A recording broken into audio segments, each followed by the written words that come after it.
नमस्कार.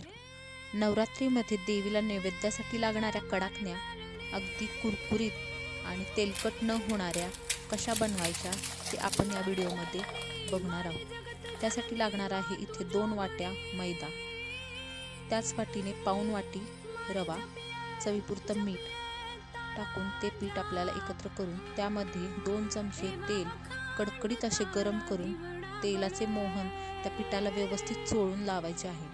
त्यामध्ये पाऊण वाटी पाणी आणि पाऊण वाटी पिठी साखर एकत्र मिक्स करून त्यामध्ये वेलची टाकून ते मिश्रण व्यवस्थित विरघळून झाल्यानंतर त्या पिठामध्ये टाकून आपल्याला ते घट्ट असे मळून घ्यायचे आहे. त्या पाण्यामध्ये पीठ परफेक्ट बसतं, प्रमाण अगदी परफेक्ट आहे. ते पीठ आपल्याला अर्धा तासासाठी भिजण्यासाठी बाजूला ठेवायचं आहे. अर्धा तासानंतर तुम्ही बघू शकता पीठ कसं घट्ट असं भिजलेलं आहे. त्या पिठाच्या छोट्या छोट्या आकारात गोळे बनवून आपल्याला ते एकदम पातळ लाटायचे आहे. कडाकण्या एकदम पातळ लाटल्यामुळे त्या एकदम कुरकुरीत आणि मस्त अशा होतात.